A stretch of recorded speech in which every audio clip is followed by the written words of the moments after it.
La bolsa de Estados Unidos ha caído considerablemente este año en general. Vemos datos como el S&P 500 que lleva alrededor de un menos 15% en lo que va del año. Sin embargo, ha habido algunas acciones mexicanas que al contrario, en vez de tener pérdidas este año, tienen grandes ganancias. Manolo, me gustaría que nos sentáramos a revisar algunas empresas mexicanas, los índices, a ver qué tesoritos encontramos por aquí. Es una de las preguntas que llegan muchísimo al podcast. Oigan, ¿por qué hablan menos de la bolsa mexicana? Oye, ¿cómo invertir en la bolsa mexicana? ¿Qué empresas cotizan? ¿Qué está pasando en la bolsa mexicana? Y creo que este episodio nos va a dar un panorama bastante bueno, introductorio para saber la situación actual, qué ha pasado y entender un poco más. Omar, como siempre, encantado de estar aquí contigo. Pues vamos a ello, vamos a revisar qué es lo que ha estado pasando y cómo se puede invertir. Bienvenidos a Campeones Financieros. Campeones Financieros. Donde Manolo y Omar hablaremos de finanzas.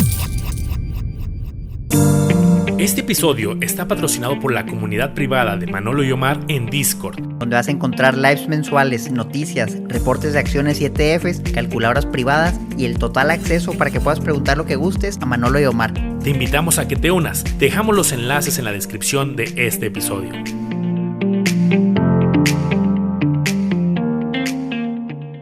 Manolo, sabemos que en la bolsa mexicana hay un poco menos de 200 empresas, pero sin embargo un índice que se usa para medir a la bolsa mexicana es un índice que tiene 35, 36 empresas. Entonces, pues realmente es bien poquito, ¿no? Comparado al total, a lo mejor no es tan representativo.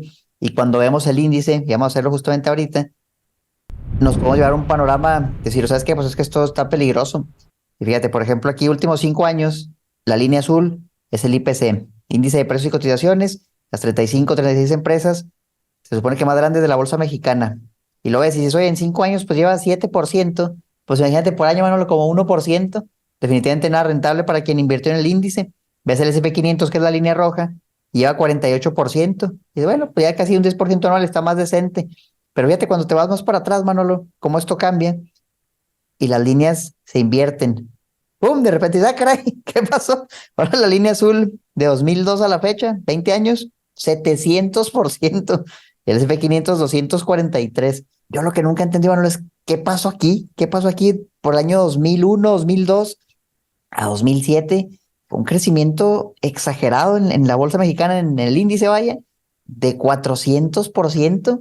Nada más que ahí, Manolo, como que ya fue más lento, el crecimiento más lento y los últimos años, la verdad es que ya no ha hecho nada.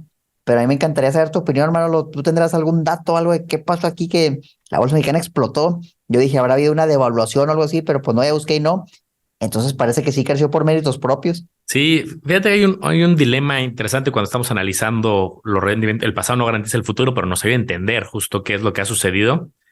Y cuando abres mucho el panorama de la bolsa mexicana, justo pasa algo muy, muy curioso, que esa época de los 2000, veíamos años con crecimiento del 35, 40%, que no se ha repetido en los últimos pues, prácticamente en muchos años, salvo el crecimiento del año de la caída de la pandemia y que luego tuvo crecimiento.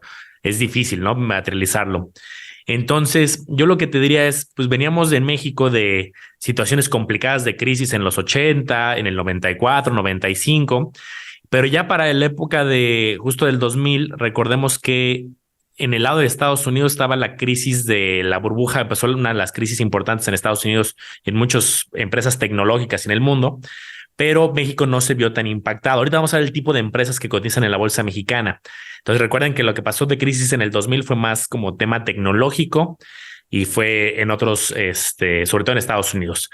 Y México pues tenía un panorama favorable, las empresas que estaban en la bolsa se le veía crecimiento, se hablaba mucho de México como potencia, sabemos que es un país en vías de desarrollo, pero económicamente se visualizaba en una época siempre estaba como estos 5 países entre Brasil, entre China, entre India, entre México, se hablaba de futuras potencias o países con muchísimo potencial de crecimiento. No estoy diciendo ahorita que México no tenga lo suyo para poder ser una potencia, pero yo creo que sí hubo un crecimiento que fue acelerado por la coyuntura de ese momento, que luego cambiaron las circunstancias y que a mí me costaría trabajo pronosticar que va a haber años de 35, 40, 40 y tantos seguido como sucedió en la época, esa época dorada que estamos viendo ahí. He visto algunos reportes que luego dicen, o asesores que dicen, es que la bolsa mexicana le ha ido muy bien, fíjate, justo el rendimiento promedio de los últimos 30 años. Sí, pero abrir tanto el panorama ya no es el mismo México de hace 30 años, han cambiado muchas circunstancias. Está bien curioso, fíjate cómo va cambiando con el paso del tiempo la gráfica, hasta que al final dices, ¿qué pasó? Pero qué padre, no, haber estado en los años 2000 invirtiendo con todo, pues esos 10 años para los inversionistas yo creo que fueron maravillosos. Me gustaría meterme más a las entrañas, Manolo, de ahora sí, ¿qué es lo que hay adentro de todo esto, no? Porque ya conocemos el S&P 500, ya vimos que mayormente es tecnológico, pero está diversificado, salud, etcétera, pero ¿qué está en el IPC? Entonces, para eso encontré la página del Nasdaq, ¿no? El ETF que sigue al IPC, una página de BlackRock que tiene mucha información muy valiosa. Y de entrada vamos a hablar sobre los rendimientos. Rendimientos ahora sí ya en números más concretos. Tenemos promedios anuales o rendimientos anualizados. Un año 3%, 3 años por año 6%, 5 años por año 1%, 10 años por año 2%. Y desde su lanzamiento, que habría que ver cuándo fue la fecha, 9.86%. Entonces, pues, híjole, ahí no se ve tan bien hasta en promedio o por año. Fíjate, 2021 pues no estuvo mal, 21%, pero fuera de esos años con 1%, 4%, menos 15, un 8, más o menos, más o menos. Lo que quiero ver, Manolo, es qué es lo que hay adentro. Ahora sí, vamos acá para abajo, más para abajo, el ETF cobra 0.25% de comisión, bastante justo, la verdad. Y fíjate, aquí está, todas las posiciones que tiene el IPC, vamos a partir desde las más grandes y pues vamos dando nuestra opinión, Manolo, ¿cómo ves? Vamos a mencionarlas y ahorita nos meteremos justamente a revisar a detalle. Walmart, Banorte, América Móvil, Fomento Económico Mexicano, Grupo México, Cemex, Bimbo, grupos aeroportuarios. Algo que quiero notar de esta pantalla que tenemos para los que nos escuchan solo por audio es que las principales empresas que conforman esta estrategia que se llama NAFTA, como ya bien comentado Omar, para invertir en el IPC, las principales tienen un peso muy, muy importante. Walmart de México, 12.14%, Banorte, 11.90%, América Móvil, 11.62%. O sea, llevo 3 nombres de las 35 y ya prácticamente hay un 35% de peso. Fomento Económico, 9.17%, ya llevo pues un 43 más o menos, 44%. Grupo México, 7.93%. O sea, las principales 5, si yo las sumo, tienen un peso cercano al 50%. Quiere decir que la número 25, 28, 30, 34, 35, pues ya van a tener un peso, pues que ya no va a ser muy representativo y que le va muy bien pues no sé, a Regional, que le va muy bien al CEA, que le va muy bien a Liverpool. Pues sí, pero pesa 0.77, 0.60, 28. Entonces creo que es un ETF que te tiene que encantar Walmart, te tiene que encantar Banorte, América Móvil, Fomento Económico Mexicano y Grupo México. Si es que a estas 5 empresas les ve un potencial que van a crecer muchísimo sus ventas, utilidades, pues bueno, puede ser una tesis para ti. Muy cargado a las primeras 5. Vamos, por ejemplo, a poner de comparación al S&P 500 y aquí están las primeras 5. Apple 7%, Microsoft 5%, Amazon un 2%, Tesla un 1% y Google un 1%. Si sumas todo esto no llegas yo creo que ni al 20%, o a lo mejor ahí a duras penas al 20%. Entonces pues sí está mucho más diversificado, que no tiene que ser algo malo o algo bueno, pero si algo a considerar, no vas a comprar el ETF, pues estas 3 tienen que ser tus favoritos porque si no la mitad del resultado va a estar definido por ellas. Ahora, Manolo, si nos vamos, por ejemplo, a las industrias, por sector, por exclusión geográfica, de entrar al IPC, pues es puro México, casi prácticamente 100% está en México. Pero si lo vemos, por ejemplo, por industrias, fíjate qué interesante, el 33% del IPC, productos básicos de consumo, sector financiero 20%, bancos, por ejemplo, materiales 15%, comunicación 14%, industrial 12%. Aquí ni siquiera viene tecnología, Manolo, no sale la categoría, no aparece. Fíjense, por ejemplo, qué diferente. El S&P 500 otra vez para comparación. Vamos a ver si aquí encontramos, ponen una gráfica muy buena. Y aquí es comunicación, 7%, consumo 10%, que es lo más fuerte, tecnología, 26%, salud, 15%. Entonces son muy diferentes, que cuando a la tecnología le fue bien, pues a la bolsa de Estados Unidos le fue muy bien, pero ya vimos, por ejemplo, los años 2000, donde la tecnología no le fue tan bien, como la bolsa no hizo nada ahí por mucho tiempo, y sin embargo la bolsa mexicana se iba creciendo. Entonces es interesante ver que aquí no hay tecnología, no hay salud, pero si te gusta el consumo, el sector financiero, materiales, puede ser algo a analizar. Yo quisiera, bueno, es que nos pusiéramos a ver algunos nombres, cómo les ha ido y ver por qué Por ejemplo, mencionan, oye, es que yo tenía Chedraui y subió 100%. Pues eso dónde está en el IPC, yo me puse a buscarlo y ni siquiera está, Manolo, no sale. Entonces sí hay empresas buenas que han subido, que han hecho a los inversionistas estar muy contentos en México, pero a veces el índice pues ni siquiera las va a incluir o va a representar el 0.6%, y es decir, no, hombre, pues el impacto va a ser mínimo. Antes de ello, me parece excelente tu idea. Voy a poner rápido mi pantalla. Antes de ello, campeones, comentarles, a ver, en la bolsa ya comentaba Omar al principio, son alrededor de poco menos de 150 empresas que cotizan en bolsa.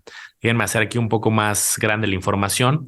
Hay algunas muy conocidas que usamos probablemente algunos de nosotros en el día a día. Voy a dar varios nombres. Rotoplas, Alsea, que es la controladora de Starbucks, TV Azteca, Bajío, Bimbo, Cablevisión, Grupo Real, Electra. Entonces, pues vamos a ver varias. Obviamente, no todas estas pertenecen a este indicador que vamos a ver, al IPC, Hotel y City Express. También hay unas mucho menos conocidas, Omar, que, por ejemplo, pues, si vemos gigantes, ¿no? Coca-Cola, FEMSA, Kimberly Clark. Pero si me pongo así a buscar algunas muy, muy específicas, pues puede haber algunas que quizá ni sabías que cotizaban en la bolsa. Oye, pues el banco Monex quizá, ¿no? A lo mejor no es tan sonado como otras, quizá como un Bimbo, un Qualitas. Ya hablamos en otro episodio regional, que es Banregio, Sport World, el gimnasio. Esto crea oportunidades y crea retos, porque al no ser tan populares, algunas de estas empresas tienen un problema que es que no sean tan bursátiles, tan líquidas.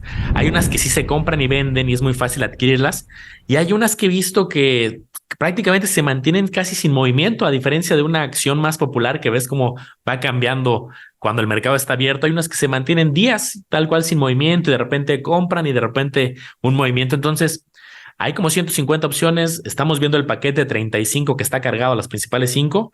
Hay otras alternativas, solamente hay que ser cauteloso también de ver el potencial y aparte su bursatilidad.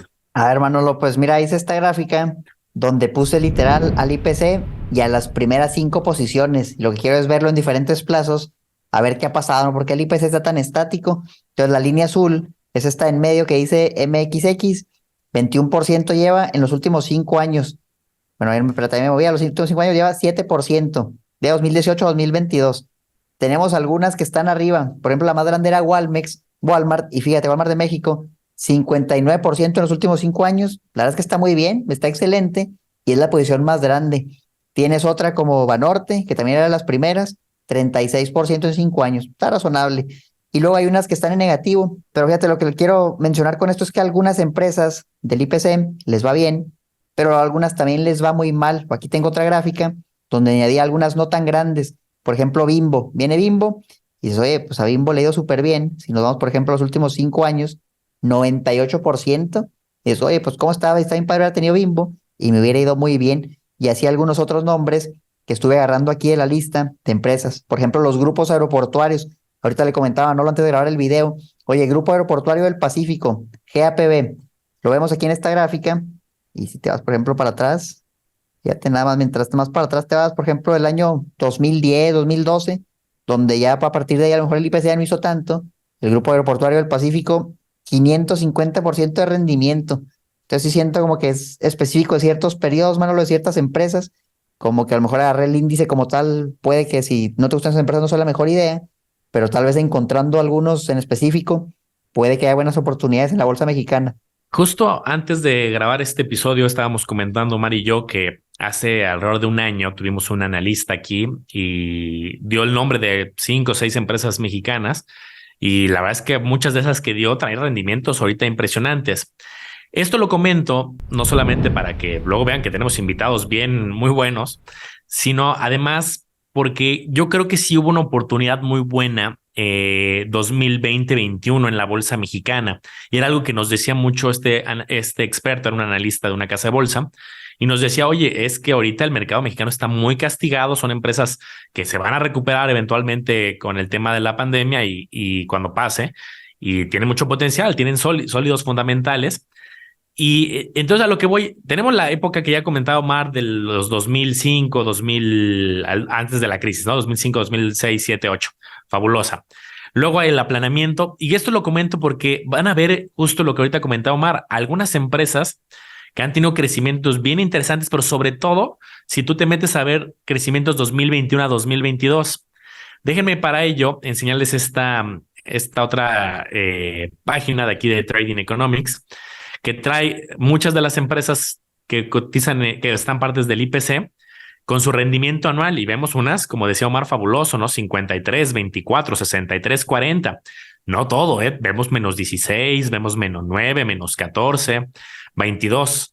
Entonces, sí, yo lo que les digo es, con esto lo que les quiero explicar es, del 2020 al 21, muchas oportunidades, pero justo la fotografía ya ampliada, pues a lo mejor es como hay que tener esta cautela y analizar y crear nuestras propias tesis, porque no vaya a ser que alguien diga, Omar, oye, es que Bimbo tuvo, depende el plazo, el punto que estés analizando, el 80%, todos los años Bimbo tiene el 80%, por supuesto que no, simplemente también hay momentos de entrada y oportunidades en algunos momentos. Sí, eso es bien importante y aquí yo creo que ya se pone mucho más complejo el tema, porque ya son acciones individuales. Ya vimos que a lo mejor el ETF o el índice como tal es complicado, le ha ido complicado en los últimos años, pero si tú agarras ciertas empresas y son buenas empresas, traen buenos fundamentales y las agarras a buen precio, que es justo lo que nos decía el analista que trajimos en ese momento, pues ve los resultados que puedes tener, son resultados muy buenos, nada más que si ya es como el último escaloncito en las inversiones, ¿no, Manolo? Analizar acciones, toda la metodología que tenemos detrás, que hemos mencionado aquí en el podcast muchas veces, también Manolo en su canal, yo en el mío, pero ahí está la oportunidad, ¿no? La oportunidad puede que esté. Y como es un mercado que a lo mejor no se ve tanto, por ejemplo, pues el índice no le fue bien, mejor ni lo voy a checar. Yo creo que hay más posibilidad de encontrar buenas opciones porque no hay tantas personas cazando. Así te vas a la bolsa de Estados Unidos, las empresas más grandes, pues hay muchos ojos, no hay muchos ojos, entonces también es difícil encontrar un excelente descuento. A lo mejor nada más entras a un precio justo y te va a promedio, pero aquí sí puedes entrar a un precio muy de ganga, puede que te vaya bien, o también puedes entrar a un precio muy caro, que también puede pasar, y puede que te vaya terrible. Se ve padre. Yo creo que estaría bien volver a invitar o a ese cuate, a otro cuate, Manolo, que nos hable de algunas acciones que le ven potencial, porque ese episodio envejeció muy bien. Sí, estuvo bastante bueno. Y creo, Omar, tú traes información ya específica también por algunas emisoras, ¿no? Estuve viendo Ah, algunos nombres, sí. Antes de ello, me gustaría, justo para ir un poquito de lo general a lo específico, creo que una pregunta que va a dar lugar mucho y que va a despertar ahorita apetito con los campeones. Oye, y pues bueno, ya este año estamos de salida, pero pues, ¿por dónde va ahorita si del 2000 al 21 al 22 hubo un montón de oportunidades, del 22 al 23 habrá? Creo que vale la pena, como dices, invitar al analista. Pero yo nada más para como dar algunos datos y que el campeón pues puede ir haciendo su tesis. El próximo año, ¿cómo pinta un poco para México? Al final, obviamente depende de cada empresa, como siempre hay que analizar, que es un tema intermedio avanzado, analizar las empresas, pero también pues cómo le va a ir a la economía mexicana. Y esto me lo quiero echar muy rápido porque podemos hacer luego otro episodio de panorama económico. Pero igual, esto no es un tema de México. Ya sabemos que México y el mundo trae ahorita temas de inflación elevada. ¿Y qué es lo que se está visualizando, Mar? Que esto obviamente afecta a las empresas, sus márgenes, su capacidad de si suben los precios o no. Pues de entrada lo que se está viendo mucho, y esto tiene pues, que ver con el rendimiento de la bolsa, pues todavía este año cerrar con inflación elevada, 2023 también continuar con inflación elevada y hasta el 2024 se ve calma. Acuérdense que hemos hablado mucho en varios episodios que la inflación es algo que ha ido, un factor que ha estado asociado con cierta medida a la volatilidad en la bolsa para tenerlo como cautela que probablemente 2023 también vaya a ser complicado. Y también antes de meternos con Omar muy específico a nivel acciones, también me metí a ver pues, un poco el panorama de crecimiento 2023 para el PIB, que es un factor importante para que crezcan las empresas, pues también pinta retador el crecimiento del PIB con información de la OECD. OECD de 1.6% y en 2024 se repone un poquito al 2%, pero también pinta complicado y me estoy metiendo mucho, Mar, a muchos indicadores de incluso de las propias autoridades y sí visualizan que el 2023 pues va a ser complicado el crecimiento entre un 1.2 y 3% para el 2023, depende mucho del reporte, pero para que sepamos que viene una recuperación quizá, pero también hay mucha cautela y crecimientos acotados con alta inflación todavía. Sí, va a ser un año complicado y a lo mejor vale la pena explorar algunas opciones que posiblemente no se vean tan afectadas por una posible recesión o por una posible crisis. Entonces yo quisiera mostrarles algunos nombres, algunos datos de pronósticos que tienen los analistas, modelos matemáticos que encontramos en páginas como Investing, a ver si sacamos algunas ideas o empresas que han subido pero ¿será que van a subir más o será que no? Entonces, mira, pues aquí tengo algunos nombres, vamos viéndolos. Por ejemplo, me acuerdo mucho de esa analista que mencionaba Chedraui y muchas personas nos han comentado, oye, pues yo sí compré Chedraui y me fue bien.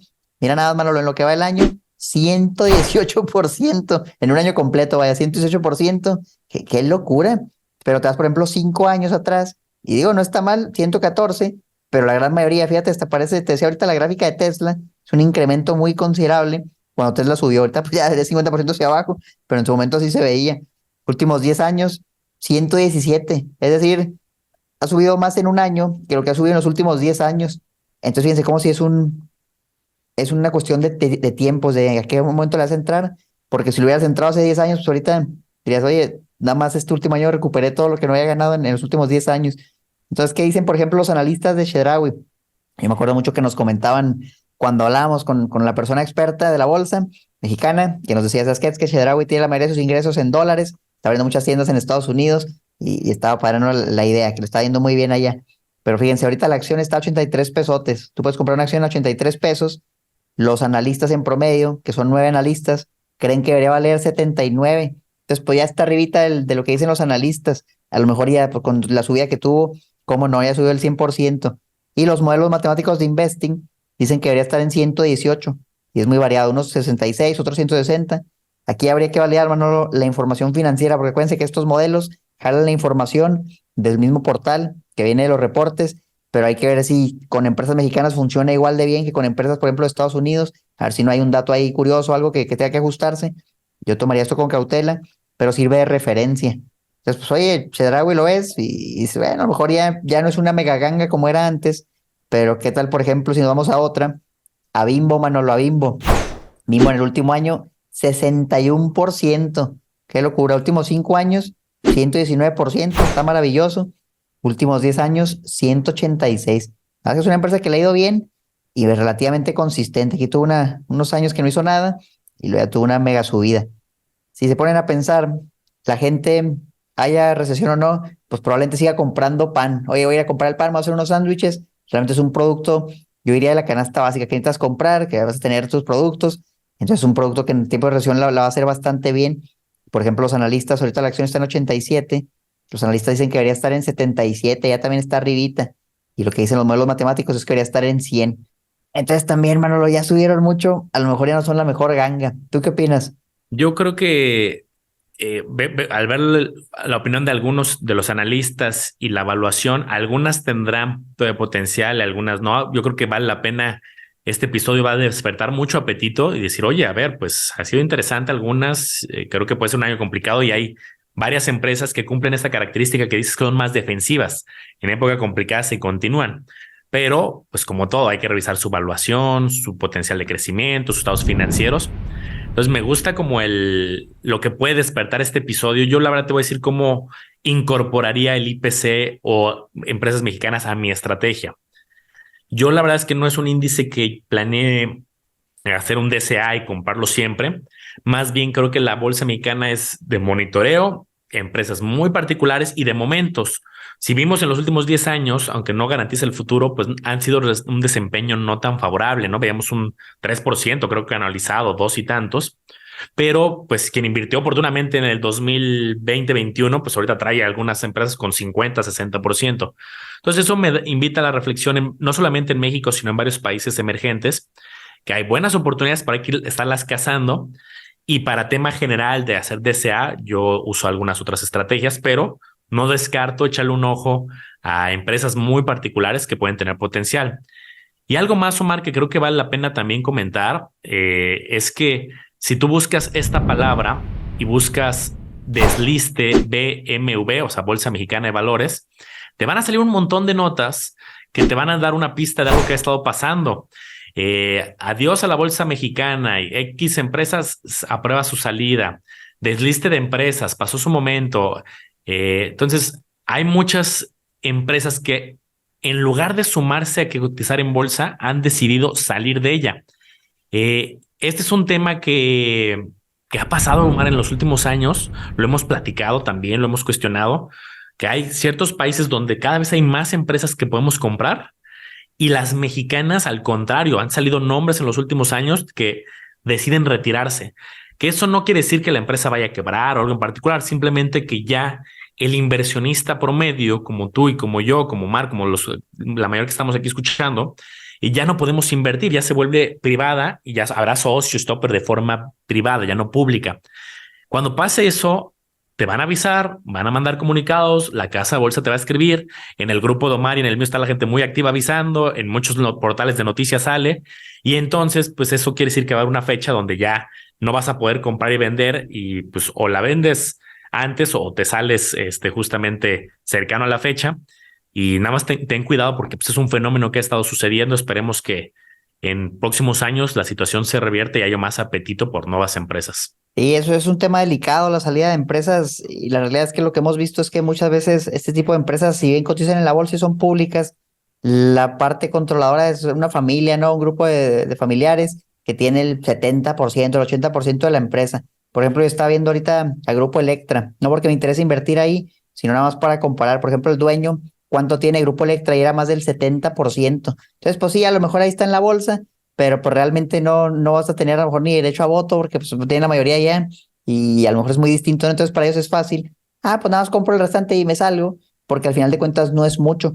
Pero por ejemplo, si tú buscas una empresa como Apple, ¿no? Apple en Estados Unidos, pues si tú dices quién es el dueño de Apple, la respuesta es que a lo mejor un fondo de inversión gigante, ya no hay, o sea, está tan diversificado, está tan distribuido, y ahí sí ya eso así totalmente pública. Entonces yo aquí lo veo como que sí están en la bolsa, son públicas, pero realmente el dueño sigue siendo una familia o hasta una persona y eso hace que pues las decisiones puedan ser un poco más abruptas y si ven que a lo mejor su acción cotiza muy barato, dicen pues para qué ando sufriendo, mejor me salgo y me la quedo yo, ¿no? De manera privada, no ando compartiendo información. Entonces, esta es nuestra opinión. Veo, por ejemplo, algunas notas que voy a compartir aquí, Manolo, respecto, por ejemplo, a Sanborns, que ya se va a salir, que desde el año pasado anunció que se iba a salir y que va a dar 26 pesotes por acción. Y alguien dice, oye, ¿y si la compro yo la vendo a 26? Y bueno, pues la estuve buscando y ya está a eso, ¿no? 25.60, entonces pues ya subió, pero en su momento, a lo mejor si alguien vio esto, estaba 21, en junio, se sabía que se iba a salir, pero no sabía cuánto, a lo mejor la pueden haber comprado y hacer el arbitraje, no y tener una ganancia ahí también es válido, pero en sí, está viendo otra nota, por ejemplo, de varias empresas que han salido aquí en unos nombres, pues están saliendo Lala, Enova, Biopapel, Posteca, esta todavía la veíamos, creo que está en el IPC, Elemento Materiales, General Seguros, Fortaleza y Grupo Aeroméxico. Entonces, esta es la bolsa mexicana. Siento que sí es más de timing, de buscar oportunidades, pero si las llegas a encontrar, también veo cómo el retorno puede ser mucho más superior a lo que ganarías, por ejemplo, en un ETF indexado desde Estados Unidos. Más riesgo, más rendimiento, más conocimiento. ¿Cuál prefieren, campeones? Déjenlo en los comentarios. Yo creo que para cada quien puede haber un instrumento adecuado. Sí, yo creo que lo bueno es que hay oportunidades. Ya vimos varios nombres y si alguien no se quiere complicar, pues el instrumento que hablábamos es el NAFTRAC, que replica estas 35. Ya vimos la concentración, vimos sus pros y sus contras y esta la puedes comprar desde cualquier casa de bolsa. Acuérdense, todas las mexicanas, las internacionales que cotizan a través de la bolsa, a través del SIC y este tipo de tracks o ETFs como el caso del NAFTRAC, pues desde cualquier casa de bolsa y es muy barato. ¿Cuánto está ahorita el NAFTRAC? Si alguien quisiera comprar un título, creo que es un dato interesante para que vean lo fácil que alguien puede tener exposición a 50 35. pesos. Mira, 50 pesos tener exposición a 35 empresas, 51 pesos, y obviamente va fluctuando, pero pues ahí lo tienen, campeones. Y fíjense, yo estaba viendo también los precios de las acciones, o sea, las mismas acciones que están en el Nasdaq, pues también la verdad es que muy accesibles, 70, 145, 18, 8 pesos, 150. Sí, oye, la carota, esta está en 1,000 pesos, la de Electra, 270, o sea, realmente muy accesible, para que así cualquier persona le pueda entrar, siempre y cuando pues haya suficiente liquidez, como comentaba Manolo al inicio. Déjenos sus comentarios, ¿qué opinan sobre ciertas acciones de la bolsa mexicana? Si tienen ahí una en el radar, pásenos el nombre, a lo mejor hacemos un video, lo analizamos. Invitamos a algún analista que nos apoye con información valiosa y tal vez encontramos buenas oportunidades como en su momento él las encontró y parece que le pegaron muy bien. Yo creo que lo han de haber ascendido a ese cuate. O ya se hizo muy ricachón y los campeones que Ujú. hayan, ya saben que aquí no es de seguir algún consejo especial, digo, él estaba facultado para otorgarlos a través de la casa de bolsa, pero pues es lo bonito, cada quien, mucha información, empoderamiento, información para que tu aprendizaje y cada quien toma sus decisiones. Vayan y sigan al podcast Campeones Financieros en todos lados. Acuérdense que tenemos un grupo de Discord, si se quieren unir el enlace está abajo. Sigan a Manolo como le hago los business, a mí como Educación Financiera y nos vamos a ver en el próximo episodio. Que estén muy bien.